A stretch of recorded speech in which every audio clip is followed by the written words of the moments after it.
জুলাই গণঅভ্যুত্থানে একটি হত্যা চেষ্টার মামলা, বাণিজ্য থেকে রেহাই মিলছে না পুলিশ কর্মকর্তাদেরও, তাই মামলাটি ব্যাপক সমালোচনার সৃষ্টি করেছে।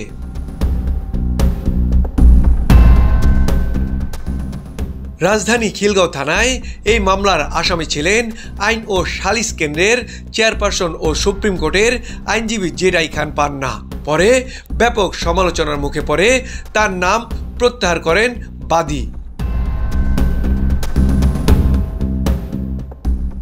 সাবেক আইজিপি আব্দুল্লাহ আল মামুন থেকে শুরু করে ৩৬ জন পুলিশ কর্মকর্তা আসামি রয়েছেন। এর মধ্যে ৩ পুলিশ কর্মকর্তা গণমাধ্যমকে জানিয়েছেন মামলা আসামি থেকে নাম বাদ দেওয়ার জন্য তাদের কাছ থেকে লাখ লাখ টাকা চাঁদা দাবি করা হয়েছে।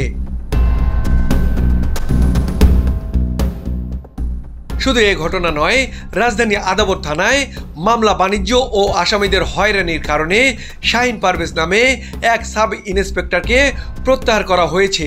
সেই তথ্য Dhaka metropolitan police commissioner Sheikh Mohammad Sajjad Ali নিজেই সাংবাদিকদের জানিয়েছেন।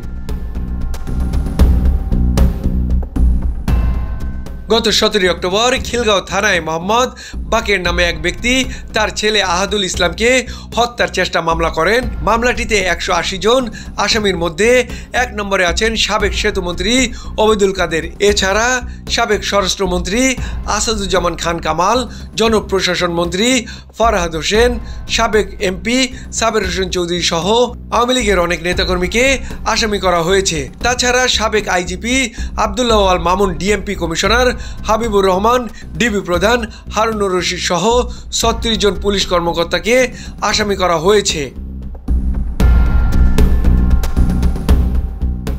নাম প্রকাশ না করার শর্তে কয়েকজন পুলিশ কর্মকর্তা জানিয়েছেন, রাজনৈতিক একটি দলের স্থানীয় কয়েকজন নেতা ও পুলিশ মিলে মামলা বাণিজ্যের সিন্ডিকেট তৈরি করেছে।